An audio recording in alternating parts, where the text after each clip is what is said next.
चलो देख लो फिर।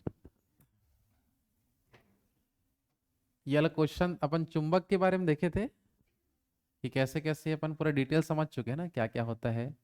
चुंबकीय क्षेत्र की तीव्रता तक पूरा हो चुका है। कुछ क्वेश्चन भी अपन किए थे। चलो आज के क्लास में हमें कहाँ से पढ़ने बताओ, चुंबकीय पदार्थ के बारे में। ठीक है, देखो चुंबकीय जो पदार्थ होता है इसको कितने भागों में बांटा गया है, अगर क्वेश्चन है तो चुंबकीय जो पदार्थ होते हैं इसको कितने मतलब कितने प्रकार के चुंबकीय पदार्थ होते हैं बताओ। तीन प्रकार के। कितने प्रकार के? तीन टाइप के चुंबकीय पदार्थ हो सकते हैं। समझ आ पा रहा है? जिसमें देखो सबसे पहला जो है उसको हम बोलते हैं प्रति चुंबकीय पदार्थ। क्या बोलेंगे जल्दी बताओ? प्रति चुंबकीय पदार्थ बोलते हैं। और ये होता है क्या, ध्यान देना। देखो प्रति चुंबकीय पदार्थ में हम ऐसे पदार्थों को लेते हैं जैसे कि मान लो कि ये कोई इस प्रकार से कोई चुंबक वगैरह है, ठीक है ना, जिसमें कितने ध्रुव होते हैं? दो, एन और एस ध्रुव में ले लेते हैं। अब इस चुंबक के सामने अगर मैं किसी वस्तु को लाता हूं तो अगर मान लो कि कोई वस्तु लोहे की बनी है तो इसकी ओर आकर्षित हो जाएगा, है ना।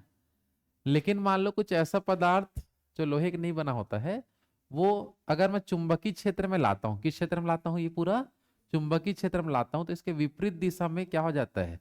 चुंबकित हो जाता है। मतलब चुंबक जिधर उधर नहीं आएगा और और दूर दूर होते जाएगा। उसको समझ में आ रहा है? तो ऐसे पदार्थों को क्या नाम से जानते हैं? प्रति चुंबकीय पदार्थ। क्या बोलते हैं जल्दी बताओ? प्रति चुंबकीय पदार्थ कहते हैं अगर ऐसे पदार्थ जिसको मैं चुंबकीय क्षेत्र में लाता हूं, किस क्षेत्र में लाता हूं, तो चुंबक के विपरीत दिशा में क्या हो जाते हैं? उन लोग चुंबकित हो जाते हैं। तो ऐसे पदार्थों को क्या नाम से जानते हैं? प्रति चुंबकीय पदार्थ। एग्जाम में पूछेगा क्या, ये उदाहरण एग्जाम में देगा, निम्नलिखित में से कौन प्रति चुंबकीय पदार्थ के उदाहरण में आएंगे? तो इतने कम से कम याद रखना, जैसे कि क्या क्या है? जस्ता, बिस्मत, तांबा, चांदी, सोना, हीरा, नमक, जल, ये सब चीज क्या होता है? प्रति चुंबकीय पदार्थ है। समझ आ पा रहा है? तो प्रति चुंबकीय पदार्थ में कौन कौन से पदार्थों को याद रखना, जल्दी बताओ। जस्ता, बिस्मत, तांबा। फिर से बोलो। जस्ता, बिस्मत, तांबा, उसके बाद चांदी, सोना, हीरा, और लास्ट में नमक, जल। लास्ट में क्या है? नमक, जल, ये बताएंगे। आया समझ में? है ना। तो लाइन पढ़ लो। प्रति चुंबकीय पदार्थ किसे कहते हैं? तो वे पदार्थ जो चुंबकीय क्षेत्र में रखे जाने पर क्षेत्र के विपरीत दिशा में, क्षेत्र के क्या बताओ? विपरीत दिशा में क्या हो? चुंबकित हो। तो ऐसे पदार्थों को क्या बोलते हैं? प्रति चुंबकीय पदार्थ बोलेंगे। आया बात समझ में? इधर ध्यान दो, बाद में खींच लेना, इधर समझो पहले। बताओ क्या होता है प्रति चुंबकीय पदार्थ? किसे कहते हैं? नहीं पता? कि बताना नहीं चाहते? जल्दी बताओ। हाँ, नहीं पता? इधर ध्यान दो, इधर, ठीक है। तो प्रतिचुंबकीय सबको क्लियर है ना? जल्दी बताओ। एक बार उदाहरण बता दो बिना देखे कि हम क्या क्या पदार्थ यहां से याद रखेंगे। चलो पहला बताओ। जस्ता, पहला जस्ता। दूसरा, दूसरा में बिस्मित, बिस्मत क्या है?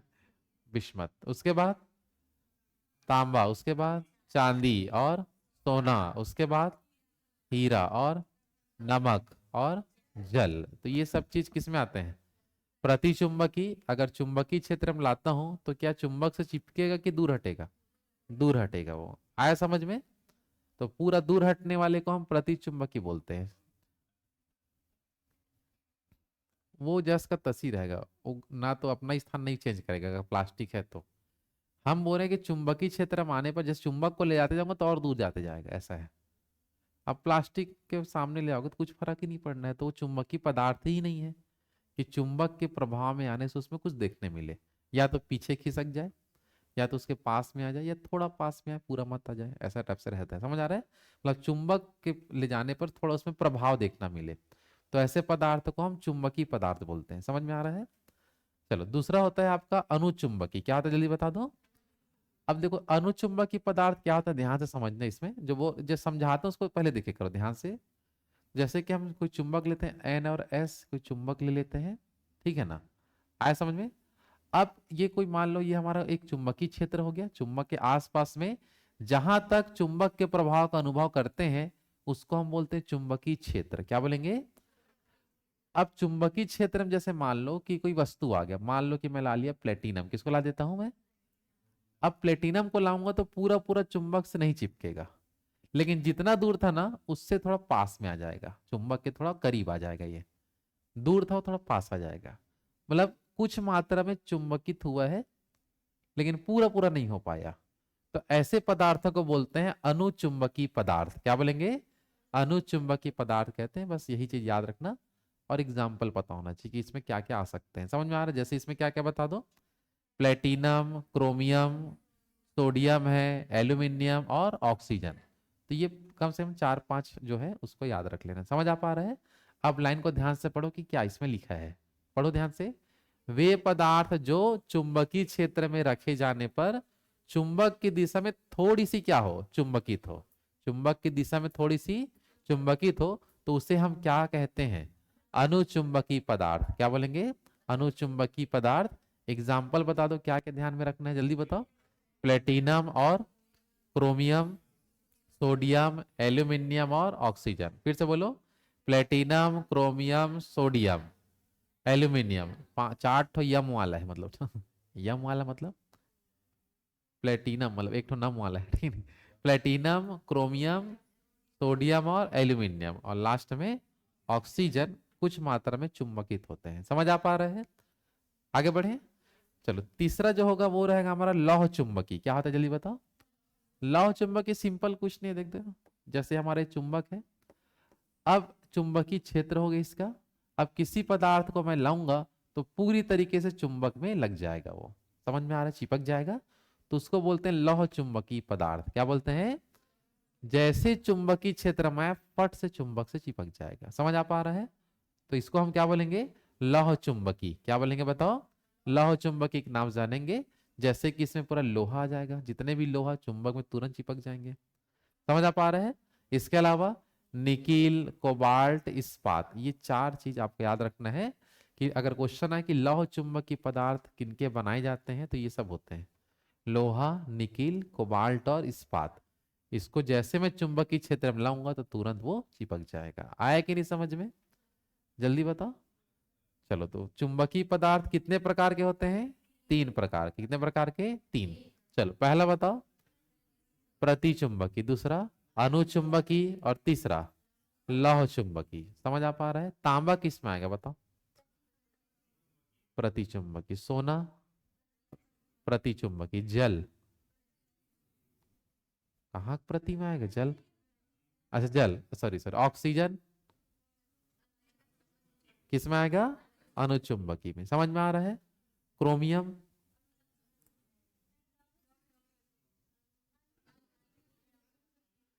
देख लो क्या कंफ्यूजन हो रहे हो। यहाँ क्रोमियम कहाँ लिखा? कोबाल्ट है वो। क्रोमियम इसमें है क्या? यम वाला इसमें है बोला क्या? इसमें यम वम है क्या? समझ रहे हैं? सोडियम, जल्दी बताओ। अनुचुंबकी। समझ आ पा रहे हैं ना? चलो क्लियर है तीनों सबका? आगे बढ़े। चलो अब हम इसी टॉपिक में थोड़ा आगे देखते हैं। नेक्स्ट हमारा आएगा डोमेन के बारे में। किसके बारे में? डोमेन। कौन डोमन बोल रहा है? डोमन क्या चीज है? अच्छा दुकान है क्या? चाय दुकान?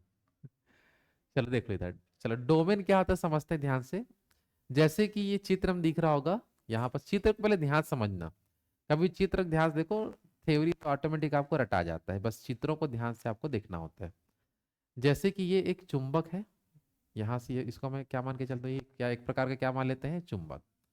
अब चुंबक जो होता है एकदम छोटे छोटे अणुओं से या परमाणुओं से मिलके बना हुआ है, और हर एक परमाणु एक खुद चुंबक होता है। जैसे ये कोई परमाणु है इसके अंदर, वो खुद एक NS ध्रुव सब में है अपने अपने पास में। समझ आ पा रहा है? और सब एक दूसरे से क्या हुए हैं? चिपके हुए हैं ऐसा। और सब लोग मिलके एक बड़ा चुंबक का निर्माण कर दिए हैं। समझ आ पा रहा है? तो कोई भी चुंबक जो होता है उसके अंतर्गत अनेक सारे परमाणु होते हैं, है ना? और हर परमाणु अपने आप में खुद एक चुंबक होता है। समझ आ रहा है? तो इसका जो पूरा ग्रुप बन गया, इसका जो पूरा समूह बन गया, उसी समूह को हम बोलते हैं डोमेन। क्या बोलते हैं? डोमेन। समझ आ पा रहा है? हाँ कि नहीं? तो पढ़ो, इस लाइन को पढ़ो ध्यान से, क्या लिखा है। लौह चुंबकीय पदार्थ में प्रत्येक परमाणु एक चुंबक होता है। हर परमाणु अपने आप में क्या है? एक चुंबक है। सबके पास NS NS सबके पास ध्रुव है। समझ आ पा रहा है? तो प्रत्येक परमाणु एक चुंबक होता है और ऐसे पदार्थ में असंख्य परमाणु का समूह होता है। असंख्य, गिन नहीं सकते। असंख्य परमाणु का क्या होता है? समूह, जिसे हम क्या बोलते हैं? डोमेन। क्या बोलते हैं? डोमेन। और देखा जाता है कि एक डोमेन जो होता है उसमें लगभग 10 की घात 18 से लेकर 10 की घात 21 तक के परमाणु हो सकते हैं। समझ आप, इतने परमाणु उसमें लगे होते हैं। तो एक डोमेन में कम से कम, या कहां से कहां तक परमाणु होते हैं, जल्दी बताओ। 10 की घात 18 से लेकर 10 की घात 21 तक हो सकते हैं। समझ आ पा रहा है? अब जैसे कि डोमेन का अगर ये संख्या बढ़ते जाएगा तो इसकी शक्ति बढ़ती जाएगी, उतना ही उसमें चुंबकीय शक्ति पैदा होगा।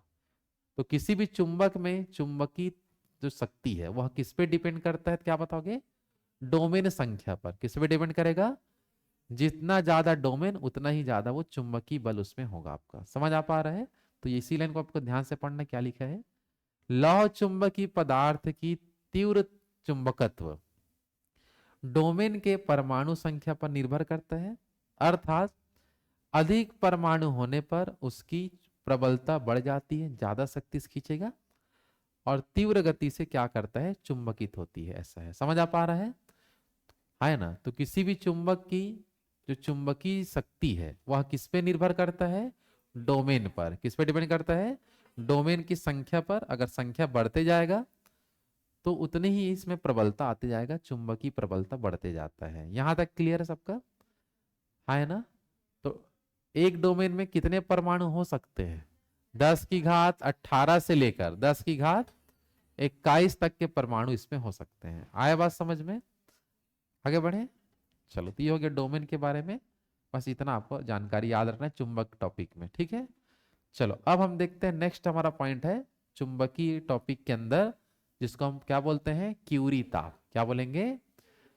क्यूरी ताप। देखते हैं क्या होता है। देखो, चित्र कोई ध्यान से देखना, थ्योरी ऑटोमेटिक याद हो जाता है। समझ में आ रहा है? देखो, क्यूरी ताप में ये दिखाया गया है इस मैप में, जैसे कि यहाँ पर बताया जाता है, ये जो ग्राफ दिख रहा है ये वाला, ये बताता है आपका मैग्नेटिक पावर। किसको दिखाएगा? Magnetic power. और ये दिखा रहा है टेम्परेचर को, इसलिए ये वाला लाइन हमको क्या दिखा रहा है? टेम्परेचर। समझ आ पा रहा है? तो जैसे जैसे यहाँ ध्यान रखना, किसी भी चुंबकीय पदार्थ को अगर मैं मान लो, मतलब कोई भी, जैसे कोई लौह चुंबकीय पदार्थ है, समझ जाओगे, लौह चुंबकीय, अगर उसको मैं गर्म करते जाता हूं तो एक आपका बीच में, यहाँ पास में इसको मैं गर्म करते जाऊंगा, ठीक है ना? तो इसके बीच में एक मतलब एक टेम्परेचर की सीमा होती है।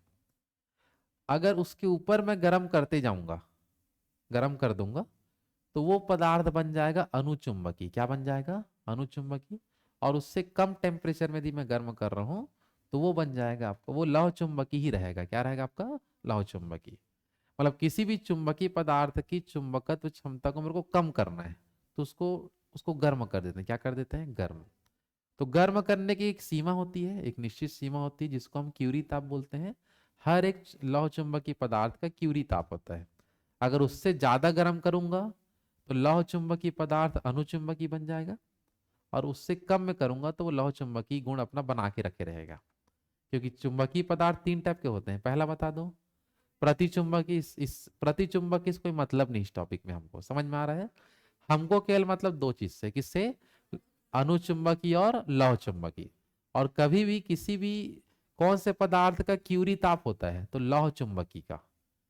लौह चुंबकीय का क्या होता है? क्यूरी ताप। क्यूरी ताप एक ऐसा ताप है जिससे ऊपर मैं गर्म कर दूंगा तो उसका लौह चुंबकीय वाला जो गुण है वो खत्म हो जाएगा और अनुचुंबकीय बन जाएगा। थोड़ा सा बस चुंबकित होगा, फिर वो नहीं हो पाएगा। समझ आ पा रहा है?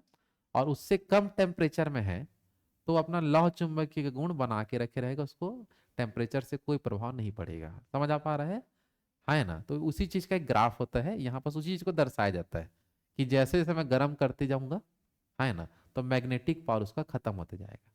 मैग्नेटिक पावर क्या होते जाएगा? खत्म। जैसे क्या बढ़ाने से? टेम्परेचर। समझ आ पा रहे हैं? तो टेम्परेचर जैसे जैसे बढ़ाते जाऊंगा मैग्नेटिक पावर थोड़ा घटते जाएगा। समझ आ पा रहा है कि नहीं? जल्दी बताओ। तो एक निश्चित सीमा हो जाती है बीच में कि ये इसका क्यूरी ताप बन जाएगा, इसके बाद अब वो लौह चुंबकीय नहीं है, अब वो अनुचुंबकीय बन जाएगा, ऐसे करके। समझ आ पा रहे हैं? हाँ या ना? जल्दी बताओ। अब थ्योरी को पढ़ो, क्या लिखा है ध्यान से देखना, पढ़ो। क्यूरी ताप वह ताप है जिसके ऊपर पदार्थ क्या हो जाता है, अनुचुंबकीय, और उसके नीचे पदार्थ क्या होता है, लौह चुंबकीय होता है। समझ आ रहा है?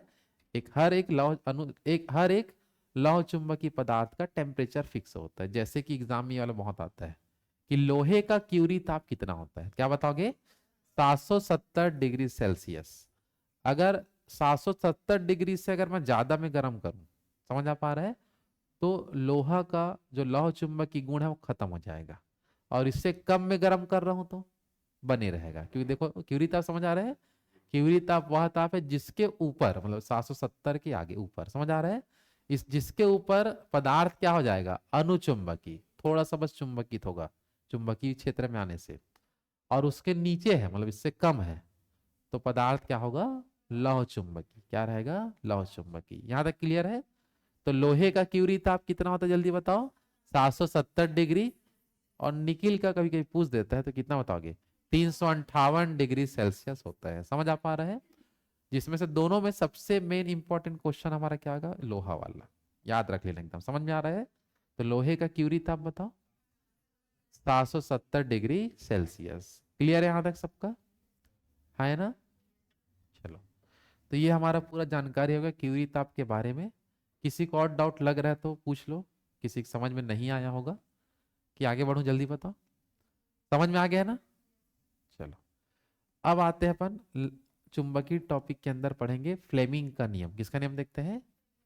फ्लेमिंग नामक जो वैज्ञानिक थे, देख सकते हो पूरा नाम क्या है, अलेक्जेंडर फ्लेमिंग। समझ आ रहा है? तो जो फ्लेमिंग का जो नियम है उसके बारे में हम देखते हैं कि क्या खास बात है, इसने क्या चीज के बारे में बताया था। अलेक्जेंडर जो फ्लेमिंग थे, तो इसने बताया है, इस नियम में इसने बल, चुंबकीय क्षेत्र और धारा की दिशा को बताया है। क्या तीन चीजों को व्याख्या किया, क्या क्या चीज को बताओ, बल, चुंबकीय क्षेत्र और धारा की दिशा बताया। और इन तीनों चीज को 90 डिग्री में रखा। कितने डिग्री में रखा? 90 डिग्री में रखा। और दो नियम बताया जिसको बोलते हैं फ्लेमिंग का लेफ्ट हैंड वाला, बाएं हाथ का नियम, और दाएं हाथ का नियम। तो दो नियम इसमें इसने दिया था, और दोनों ही नियम में इसने तीन चीज को 90 डिग्री में रखा और उसके बारे में इसने बताया था। समझ आ पा रहा है? चलो, कौन सा तीन चीज के बारे में इसने बताया था? बल, चुंबकीय क्षेत्र और धारा, विद्युत धारा। समझ आ पा रहा है? ये तीनों को जब 90 डिग्री में समायोजित किया जाता है लेफ्ट हैंड और राइट हैंड रूल वाले में, तो क्या चीज उत्पन्न होता है, किस ओर से क्या आएगा, कौन किधर जाएगा, इस चीज को हम बताते हैं। ठीक है? तो सबसे पहले हम देखते हैं बाएं हाथ का नियम। कौन से नियम देखते हैं? चलो, ये बाएं हाथ का रूल दिख रहा है, लेफ्ट हैंड वाला, समझ में आ रहा है? तो ये जो लेफ्ट हैंड है, इस प्रकार से इसको ऐसे रखा गया है। समझ आ पा रहा है ना? हाँ, है ना? अब हाथ को बड़ा नहीं कर सकता मैं ऐसे। समझ आ रहा है लेफ्ट हैंड? तो लेफ्ट हैंड को जब चित्र को बस ध्यान से समझना, थ्योरी में ज्यादा ध्यान नहीं देना है। ठीक है? इस प्रकार से लेफ्ट हैंड को रखे हैं, तो ये वाला उंगली हमारा क्या कहलाया जाएगा, अंगूठा, है ना? और ये वाला जो निकला है वो क्या है, तर्जनी। और ये जो दिख रहा है वो क्या है, मध्यमा। समझ आ पा रहा है? तो फ्लेमिंग का जो बाएं हाथ का नियम है, इस तीनों को 90 डिग्री में रखें। ये आपस में 90 डिग्री है, ये इसके साथ 90 डिग्री। समझ आ रहा है? और ये आपस में मतलब तीनों एक दूसरे से 90 डिग्री में है, ऐसा है। समझ आ पा रहा है? 90 अंश में है। तो इसमें यह बताया गया है, ध्यान देना, कि जिधर अंगूठा होता है वो होता है बल की दिशा। किसकी दिशा होता है, बल। अगर क्वेश्चन आए कि फ्लेमिंग के बाएं हाथ के नियम में अंगूठा जो होता है वो कौन सी चीज को दर्शाता है, तो क्या बताओगे? बल की दिशा को दर्शाएगा। जो तर्जनी होता है, ये वाला उंगली, वो चुंबकीय क्षेत्र को दर्शाता है। किसको दर्शाता है, याद रखना, ये किसको दर्शाएगा बताओ, चुंबकीय क्षेत्र को दर्शाएगा। और जो मध्यमा होता है, ये वाला जो उंगली है मेरा दिख रहा है, मध्यमा किसको दर्शाता है, विद्युत धारा को दर्शाएगा। ये तीन चीज को पहले एकदम रट लो। समझ आ पा रहा है? तो फ्लेमिंग का जो लेफ्ट हैंड रूल है, समझ आ पा रहा है, उसमें अंगूठा किसको दर्शाएगा, अंगूठा बल। समझ आ रहा है? और तर्जनी चुंबकीय क्षेत्र, और मध्यमा किसको बताओ, विद्युत धारा। समझ आ पा रहा है?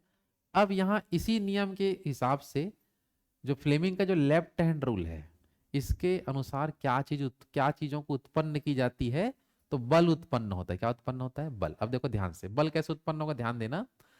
बताया जाता है कि अगर मैं इलेक्ट्रिसिटी को इस दिशा में बहाता हूं, हाँ है ना, इधर मैं किसको बहाता हूँ, इलेक्ट्रिसिटी को।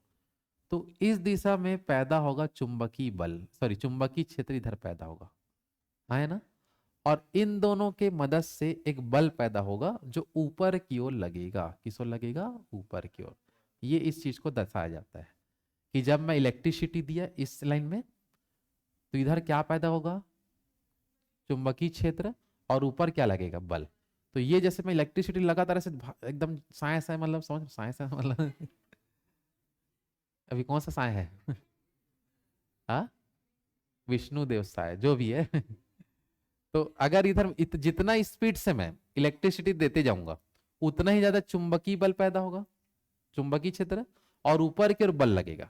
तो इलेक्ट्रिसिटी जब बहते रहता है तो ये आपस में बल ऊपर की ओर लग रहा है, और बल ऊपर की ओर लगता है, यहीं पास में कुछ चीज को फिट कर दूंगा तो घूमना चालू हो जाएगा, फैन वैन पंखा उनका, ठीक है ना, समझ आ रहा है ना।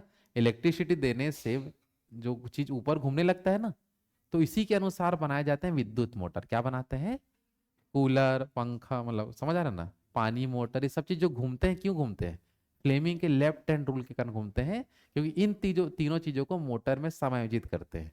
इधर से इलेक्ट्रिसिटी जाएगा, इधर आपका ऊपर तरफ बल लगते जाएगा, और उसी से कोई चीज घूमना चालू हो जाएगा। समझ आ पा रहे हैं, हाँ है ना, जल्दी बताओ।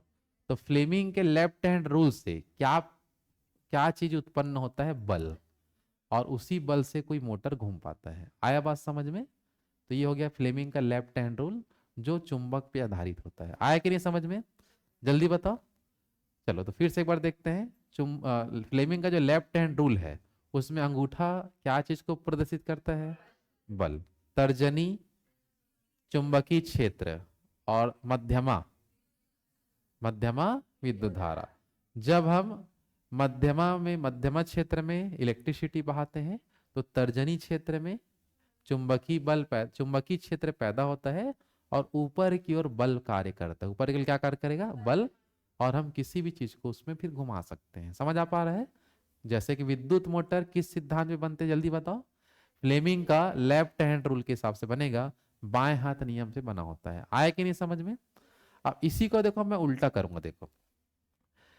अब जैसे अब मैं दूंगा इधर से बल, है ना, लेकिन उसके लिए अपन नियम चेंज कर देते हैं। अब हमारा आ जाता है कौन सा नियम, दाएं हाथ का नियम। कौन सा नियम, अब आ गया मैं राइट हैंड तरफ, देख लो समझ आ रहा है, सेम दिख रहा है हाथ मेरा, वाह चलो ऐसे रखूं, अब दिख रहा है नहीं, लेफ्ट हैंड दिख रहा है, तो लेफ्ट, अच्छा सॉरी राइट हैंड, हाँ, राइट हैंड रूल में देख लो। अब हम क्या देंगे, राइट उंगली तो सब फिक्स है, ऊपर क्या है, अंगूठा, ये क्या है हमारा तर्जनी, और ये क्या है, मध्यमा, क्लियर है। अब इसको 90 डिग्री में फिक्स करेंगे तब ये चीज होता है, 90 डिग्री में रहना चाहिए, तब कोई चीज हम बता सकते हैं। तो अंगूठा की ओर क्या लगता है हमेशा, उसमें भी देखे थे अंगूठा तरफ क्या लगेगा, लेकिन दिशा चेंज हो गया। पहले अपन राइट साइड से आते थे, सॉरी लेफ्ट साइड में देखे थे, अब किधर देख ले, राइट साइड, समझ आ रहा है ना। लेकिन देख लो अंगूठा क्या चीज को बताता है, बल, तर्जनी चुंबकीय क्षेत्र, और मध्यमा विद्युत धारा। लेकिन अब हम आ चुके हैं राइट साइड में, किधर आ चुके हैं, पहले मैं किधर से था, लेफ्ट साइड से आना था, समझ आ रहा है, वही चेंज हो रहा है बस। उंगली में जो चीज था वो वैसी रहेगा, बस दिशा बदल जाता है, लेफ्ट का क्या आ जाएगा, राइट। ये बात समझ पा रहे हो, हाँ है ना। चलो अब इसमें देखो ध्यान से, अब इसमें हमें करना क्या है, जो फ्लेमिंग का जो राइट हैंड रूल है, दाएं हाथ का जो नियम है, इससे क्या उत्पन्न होता है, तो इससे उत्पन्न होता है विद्युत धारा। क्या पैदा होता है, विद्युत धारा। देखो कैसे पैदा होगा, एकदम सिंपल देखेंगे। अगर मान लो कि ऊपर तरफ बल लग रहा है, ऊपर की ओर क्या लग रहा है, बल, तो इस क्षेत्र में चुंबकीय क्षेत्र, मतलब इसमें चुंबकीय जो मैग्नेटिक फील्ड है वो इधर रहेगा आपका, चुंबकीय क्षेत्र इधर, इधर मैं बल लगाते जा रहा हूँ, इधर चुंबकीय क्षेत्र आ रहा है, और दोनों की मदद से इधर इलेक्ट्रिसिटी बहेगा। क्या बहना चालू हो जाएगा, इलेक्ट्रिसिटी जनरेट हो जाता है। समझ आ पा रहा है ना। तो जैसे ही मैं ऊपर की ओर बल लगाया, समझ में आ रहा है, तो आपका तर्जनी की ओर क्या पैदा होगा, मैग्नेटिक फील्ड पैदा होगा, चुंबकीय क्षेत्र पैदा होगा, और जो मध्यमा क्षेत्र उधर इलेक्ट्रिसिटी बहना चालू हो जाता है ना। और इसी सिद्धांत पे बनाए जाते हैं आपके जनरेटर। क्या बनते हैं, तो जनरेटर से इलेक्ट्रिसिटी पैदा करते हैं। तो कौन से नियम के हिसाब से, जल्दी बताओ। तो फ्लेमिंग का राइट हैंड रूल, जो दाएं हाथ का नियम, उससे इलेक्ट्रिसिटी सिटी जो होता है पैदा होता है। समझ आ पा रहा है, एक बार फिर से पढ़ लो। अंगूठा क्या चीज को बताता है, बल की दिशा तर्जनी, चुंबकीय क्षेत्र, और मध्यमा विद्युत धारा। और ये दाएं हाथ का नियम क्या चीज के लिए काम आता है? विद्युत धारा उत्पन्न कराने के लिए। समझ आ पा रहा है? और लेफ्ट हैंड वाला क्यों काम आता था? बल पैदा करने के लिए। क्या पैदा करने के लिए? बल। और बल पैदा होगा तब चीज हम किस चीज को घुमा सकते हैं, या मोटर वगैरह उसी में काम करेगा। अब हम जब घुमाने के बाद इलेक्ट्रिक, जैसे कि बल उल्टा जैसे कर देंगे तो इलेक्ट्रिसिटी बहेगा, है ना? समझ पा रहे हो कि नहीं? चलो, तो एग्जाम में क्वेश्चन आएगा कि जनरेटर किस नियम के आधार पे बनाए जाते हैं, क्या बताओगे? फ्लेमिंग का दाएं हाथ का नियम। और मोटर किसके नियम से बनता है? फ्लेमिंग का बाएं हाथ का नियम। क्लियर है यहां तक सबका? आगे बढ़े? किसी के मन में डाउट देख लो, नहीं है? हाँ है ना? देखो, जो भी उंगली थी उसमें दोनों में सेम चीज है, बस उधर हम देखे थे लेफ्ट साइड से, इधर क्या देखे? Right side. दिशा जो है वो बदल जाता है। आया कि नहीं समझ में? आगे बढ़े? चलो, अब हम देखेंगे चुंबक टॉपिक के अंदर क्या समझते हैं। अस्थायी चुंबक क्या होता है उसको देखना ध्यान से, इस चित्र को ध्यान से समझो, क्योंकि फिजिक्स में चित्र का ही पूरा खेल होता है कि इसमें क्या है। देखो, जैसे ये देख लो, एक चुंबक है लेकिन कील है, खीला मान लो, ठीक है भाई चुंबक नहीं, खीला है, ठीक है। अब इसके मैं चारों तरफ क्या कर दिया? कील है, ठीक है ना? कील के चारों तरफ क्या कर दिया? वायर कर दिया, तार, जो भी है। और इसको मैं क्या दे दिया? इलेक्ट्रिसिटी। क्या दे दिया? इलेक्ट्रिसिटी जैसे दूंगा तो देखो, ये जो कील था, कील को हम क्या बोलते हैं? खीला तो ये चुंबक की भांति काम करेगा। किसकी भांति काम करेगा? चुंबक की भांति काम करना चालू कर देगा। जैसे मैं इधर वायर को हटा दिया तो पहले जैसे कील था वैसे ही आ जाएगा वो। समझ आ पा रहा है ना? तो इसको हम बोलते हैं, इसी को बोलते हैं अस्थायी चुंबक। अस्थायी चुंबक मतलब ये होता है कि जैसे मैं इलेक्ट्रिसिटी दिया तो चुंबक का गुण आ जाएगा, और जैसे इलेक्ट्रिसिटी बंद किया तो चुंबक का गुण खत्म हो जाएगा। आया कि नहीं समझ में? तो ऐसे इसको हम क्या बोलते हैं? अस्थायी चुंबक। और इस टाइप के जो पदार्थ होते हैं वो बने होते हैं नर्म लोहे के। किसके बने होते हैं? तो क्वेश्चन आता है, अस्थायी चुंबक किसके बने होते हैं? जल्दी बताओ। नर्म लोहे के बने होते हैं। आया कि नहीं समझ में? क्लियर है सबका? तो फिर से एक बार अब थ्योरी को ध्यान से पढ़ना, जो बोला हूं वो है कि नहीं, ध्यान से देखेंगे। देखो, ऐसा चालक, चालक मतलब जिसमें इलेक्ट्रिसिटी बहता है, समझ आ पा रहा है?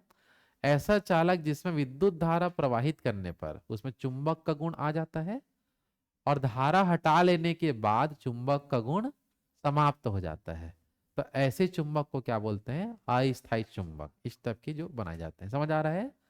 और अस्थायी चुंबक किसके बने होते हैं? नर्म लोहे के। किसके बने होते हैं? इस प्रकार से नर्म लोहे के बने होते हैं। और विद्युत मोटर जो होता है वो अस्थायी चुंबक का, मतलब विद्युत मोटर में अस्थायी चुंबक को यूज करते हैं। जैसे इलेक्ट्रिसिटी देते हैं तो चुंबक का गुण पैदा हो जाता है, मैग्नेटिक फील्ड आता है, तब उसमें बल कार्य करना चालू कर देता है। समझ आ पा रहा है? हाँ, है ना? क्योंकि देखो, मैं मोटर में क्या दूंगा? इलेक्ट्रिसिटी, उससे मैग्नेटिक फील्ड पैदा होगा, और दोनों चीज को मैं जब फ्लेमिंग के नियम के हिसाब से समायोजित करूंगा तब उसमें कोई बल पैदा होता है। क्या पैदा होता है? बल। तब वो घूमना चालू होगा। आया कि नहीं समझ में? आया ना? तो जितने भी विद्युत मोटर होते हैं उसके अंदर क्या होते हैं? अस्थायी चुंबक। क्या होते हैं? जल्दी बताओ। जब तक इलेक्ट्रिसिटी नहीं दिए तब तक नॉर्मल है, इलेक्ट्रिसिटी दे दूंगा तो उसमें चुंबकीय फील्ड पैदा हो जाएगा, और उससे एक बल जनरेट होगा। क्या पैदा होगा? बल। किस नियम के हिसाब से? फ्लेमिंग के नियम के हिसाब से। कौन सा, दाएं कि बाएं? बल कैसे पैदा होगा? बाएं हाथ, लेफ्ट हैंड। समझ आ रहा है? और इलेक्ट्रिसिटी कैसे पैदा होगा? दाएं हाथ वाला। कौन सा होता है? दाएं हाथ। आया कि नहीं समझ में? क्लियर है यहां तक सबका? चलो, तो ये हो गया हमारा कौन सा पॉइंट? अस्थायी चुंबक का सबसे ज्यादा बार क्वेश्चन ये लाइन आता है हमेशा, कि अस्थायी चुंबक बनाने के लिए किसका उपयोग की जाती है। इसको भूलना मत, क्वेश्चन 50 बार आ चुका है। नर्म लोहा वाला बन जाएगा सबसे। हाँ, आ सकता, अब आ सकता है इसलिए पढ़ा जाता है। आए समझ में? आगे बढ़े? चलो, तो यहां तक था पूरा हमारा चुंबक टॉपिक। कौन सा टॉपिक था? चुंबक जो टॉपिक है उसमें यहां तक आपको याद रखना है। क्लियर है सबका? चलो, अब एक नया पॉइंट हम चालू करते हैं जिसको बोलते हैं प्रत्यास्थता। क्या बोलते हैं? प्रत्यास्थता क्या होता है उसको समझते हैं। ठीक है, प्रत्यास्थता को इंग्लिश में क्या बोलते हैं? इलास्टिसिटी। इसको देखते हैं कि ये क्या चीज है। आया बात समझ में? चलो इलास्टिसिटी देखते हैं, प्रत्यास्थता चुंबक टॉपिक हो गया है ना। अब हम समझेंगे प्रत्यास्थता क्या होता है उसके बारे में। तो देखो ध्यान से, प्रत्यास्थता देखो होता है क्या, जैसे कि ये कोई वस्तु था, ये इसका प्रारंभिक स्थिति था। अब इस पे मैं कोई भारी कण को लटका दिया हूँ, तो इसका तो लंबाई थोड़ा सा बढ़ गया। पहले इतना दूर तक था, कुछ नीचे किए तो ये हो गया। फिर इसको वापिस हटा दिया मैं, जो नीचे लटकाया था उसको हटा दिया, तो वापिस अपनी स्थिति में फिर पहुंच के देख लो। चित्र समझ पे क्या हो रहा है इसमें, है ना। क्या बोला देखो, पहले इसका प्रारंभिक स्थिति इतना हाइट था इसका, फिर इसमें कोई वस्तु को लटकाया, है ना, तो इसका थोड़ा लंबाई बढ़ गया, है ना। फिर जैसे इसको हटा दिया तो वापिस अपने पोजीशन में चले गए जो पहले था, बल हटाने पर। तो इसी गुण को ही बोलते हैं प्रत्यास्थता। क्या बोलते हैं, इलास्टिसिटी बोलते हैं, कि बल जैसे लगाएंगे थोड़ा सा फैल जाएगा, ये लंबाई में वृद्धि हो जाएगा। जैसे बल हटाया तो प्रारंभिक अपने स्थान पे आ जाएगा।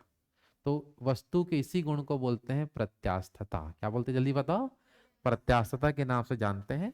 अब देखो ध्यान से, वही थ्योरी में लिखा होता है। थ्योरी समझने से पहले आपको मेन क्या समझना है, चित्र। चित्र अगर दिमाग में है, तो ये कुछ नहीं है, समझ में आ रहा है, वो ऐसी नाम मात्र लिखा रहता है। देखो, किसी वस्तु पर बाह्य बल लगाया जाता है और थोड़े समय बाद बाह्य बल को हटा लिया जाता है।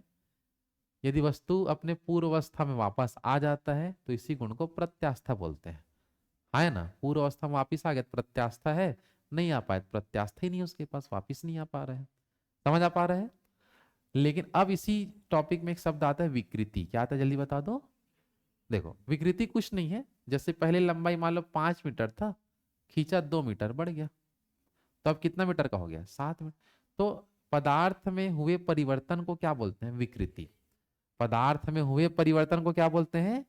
और विकृति निकालने का एक सूत्र होता है, वृद्धि। जैसे मेरा कितना, जैसे मान लो कि अपन लेके चलते हैं कि मान लो कि 10 मीटर है, कितना मीटर है, 10।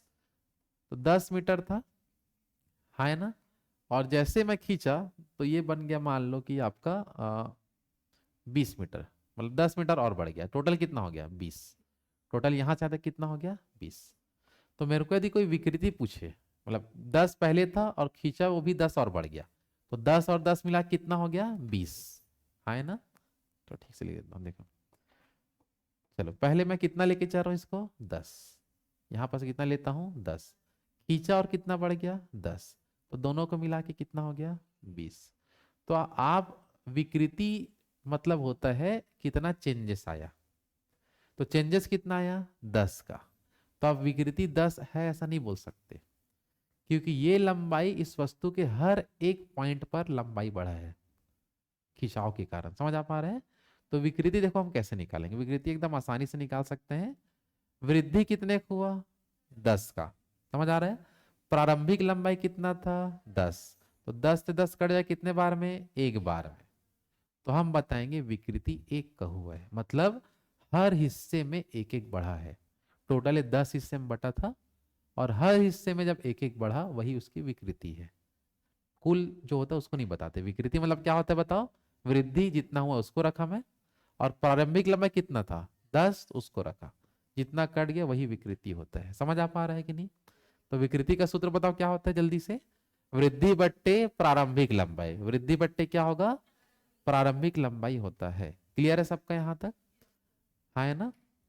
चलो, लेकिन ये विकृति क्या है, अलग अलग प्रकार का हो सकता है। जैसे कि लंबाई में यदि बढ़ रहे हैं तो उसको बोलते हैं अनुदैर्ध्य विकृति। क्या बोलते हैं, तो ये कौन सा विकृति है, अनुदैर्ध्य विकृति, लंबाई में चेंजेस आया। समझ आ पा रहा है। हो सकता है हम जब बल लगाएं तो आयतन भी बदले, आयतन में कुछ परिवर्तन आ जाएगा, तो इसको क्या बोलेंगे, आयतन विकृति।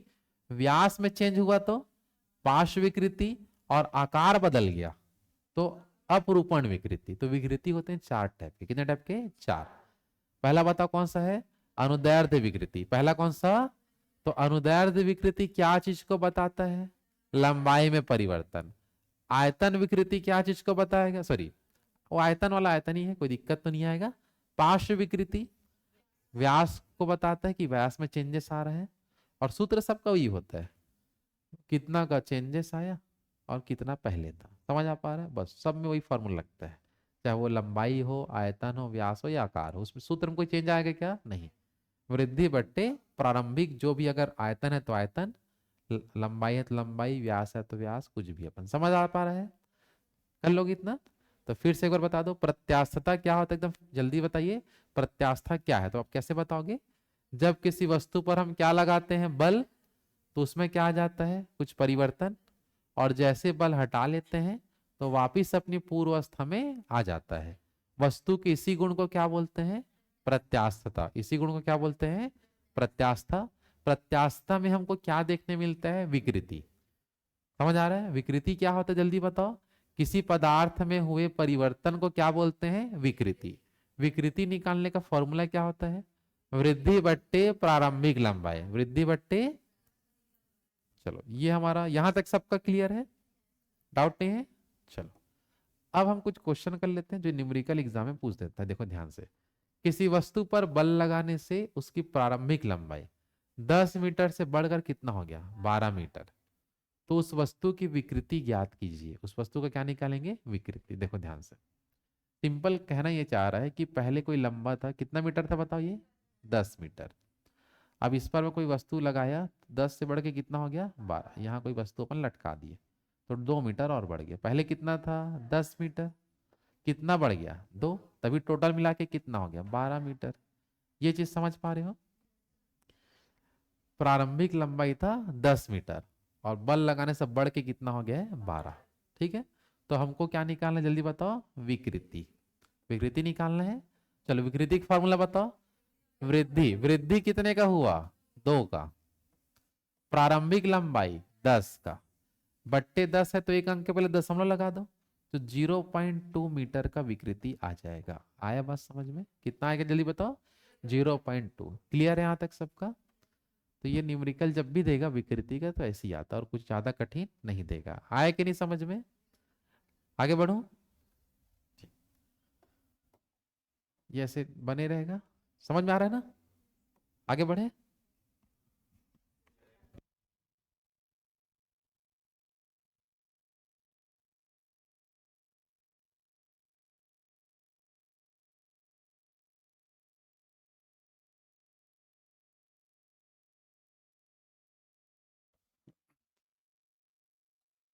चलो यहां तक क्लियर था कि नहीं, जल्दी बताओ। क्या किया जाए आपके लिए बताओ कुछ मंगाओ, नया साल था, ले जाओ ऊपर का जो है ना उसको ले जा लेना पूरा आज, ठीक है। जितने भी बलून्स लगे हैं नए साल वाले, आज घर ले जाना, बच्चे लोगों को देना। कितने हैं बच्चे, सही से बताओ, कितने बच्चे हैं? पड़ोस में बोल रहा हूँ, मतलब मोहल्ले में, उतने लोगों के लिए जा लेना, ठीक है। बहुत सारे हैं, तो इतने नहीं हो जाएंगे? अच्छा, तो आधा आधा बांट के दे देना चलो देखो इधर, यहाँ हो गया यहाँ तक सबका। चलो अब देखते हैं इसके बाद, विकृति टॉपिक में ही एक हमारा आता है जिसको बोलते हैं पायसन गुणांक करके, एक टॉपिक आएगा एकदम। ये सब देख लो, नए नए शब्द हैं लेकिन कठिन कुछ नहीं है, एकदम सरल सरल चीज होता है। एक बार उन शब्दों को बस जानना है, एकदम सरल चीज है फिजिक्स, ठीक है। देखो ध्यान से, पायसन गुणांक किसे कहते हैं, अभी हम देखिए इससे पहले पार्श्व विकृति सबको क्लियर है क्या होता है? पार्श्व विकृति में क्या चीज को बताया जाता है, जल्दी बताओ। किसको, व्यास को, ठीक है ना। किसको बताते हैं, व्यास। और अनुदैर्ध्य विकृति क्या चीज को बताता है, लंबाई। तो अगर दोनों को, पार्श्व विकृति और अनुदैर्ध्य विकृति को आपस में भाग दे देता हूं, तो उससे जो वैल्यू निकलता है उसको बोलते हैं पायसन गुणांक। क्या बोलते हैं, पायसन गुणांक। तो पायसन गुणांक क्या है, बस ये बताओ, कौन कौन सी विकृति को आपस में भाग देंगे, पार्श्व विकृति और अनुदैर्ध्य विकृति को आपस में क्या दिया जाए, भाग। तो उससे जो वैल्यू मिलेगा वही क्या है, पायसन गुणांक। क्या कहलाएगा आपका, पायसन गुणांक। क्लियर है यहाँ तक सबका? चलो अब हम निकालते हैं पाइस, जो क्वेश्चन आपका दिया न्यूमेरिकल में, कि एक वस्तु का व्यास है एक वस्तु का व्यास, मतलब बल लगाए और वस्तु का व्यास 10 मीटर से बढ़कर कितना हो गया, ये व्यास के बारे में है। और लंबाई बताओ, 100 मीटर से बढ़ के कितना हो गया, 110 मीटर। तो दोनों का मिला जुला के कितना हमारा पायसन गुणांक निकलेगा, ठीक है। तो विकृति का सूत्र सबके लिए सेम होता है, याद है? तो सबसे पहले मैं निकालता हूं कौन सा विकृति, पार्श्व विकृति। क्या निकालता हूं, पार्श्व विकृति। चलो फॉर्मूला बताओ जल्दी। चलो पार्श्व विकृति का फॉर्मूला क्या होता है जल्दी बताओ। वृद्धि बट्टे प्रारंभिक लंबाई। पहले कितना था 10, तो प्रारंभिक लंबाई 10 था, व्यास अब 10 से बढ़ के कितना हो गया 12, तो सॉरी सॉरी वृद्धि कितना का हुआ 2 का, तो इसको 1 हटा देता हूँ, ठीक है। वृद्धि कितने का हुआ 2 का ना। चलो तो यहाँ हमारा आंसर पॉइंट कितना आएगा 0.2। यहाँ तक क्लियर है। अब हम निकालेंगे कौन सा विकृति, अनुदैर्ध्य विकृति। क्या निकालेंगे अनुदैर्ध्य, ठीक है। चलो अनुदैर्ध्य विकृति जो है इसका भी फॉर्मूला वही है। प्रारंभिक लंबाई को नीचे रखेंगे कितना था 100, और अब यह बढ़ के कितना हो गया 110, कितने की वृद्धि तो 10 ऊपर, तो ये हो जाएगा आपस में कट जाएगा। तो यहाँ क्या मिलेगा बताओ 0.1। यहाँ तक क्लियर है। 1/10 है, एक अंक के पहले दशमलव डाल दो, खत्म। अब हम निकालेंगे पाइसन गुणांक। क्या निकालेंगे पाइसन गुणांक। समझ आ पा रहा है। चलो पाइसन गुणांक का फॉर्मूला बताओ। पार्श्व विकृति बट्टे अनुदैर्ध्य विकृति। चलो पार्श्व विकृति हमारा कितना आया 0.2। यहां तक क्लियर है। और अनुदैर्ध्य विकृति कितना आया 0.1। पॉइंट दोनों का सेम चीज है, पॉइंट से पॉइंट कट जाएगा, तो 2/, क्या आएगा 1, और 2/, को क्या लिखते हैं 2। बट्टे का मतलब है क्या नहीं है, हाँ 2:1। तो इसका आंसर कितना आएगा 2 मीटर। सब पूरा मामला किस में है मीटर में। तो पाइसन गुणांक कितना मीटर आएगा 2 मीटर। आए कि नहीं समझ में जल्दी बताओ। हाँ अच्छा 2 रहेगा क्या, यूनिट नहीं लगता कि इसमें, सॉरी फिर 2 बस लिख देंगे। पाइसन गुणांक का वैल्यू नहीं रहता ना, ठीक ठीक सही बता रहे हो। पाइसन गुणांक को हम कितना लिख देते हैं 2 का, बस पाइसन गुणांक आ रहा है, ठीक है ना। समझ आ पा रहे हैं यहाँ तक। मीटर हटा देंगे ना उसमें से। चलो इसमें पूरा ऐसे बने रहेगा, हाँ ठीक है ना। मीटर नहीं लगता ना, सिर्फ 2 ही लिखा जाएगा उसको ना। पाइसन गुणांक का यूनिट नहीं रहेगा। समझ आ पा रहे सबको। आगे बढ़े। चलो कल प्रतिबल से पढ़ लेंगे। कल कहां से पढ़ लेंगे प्रतिबल से, आगे कल देखेंगे। यहां तक सबका डाउट क्लियर है, बन जाएगा यहां तक, ठीक।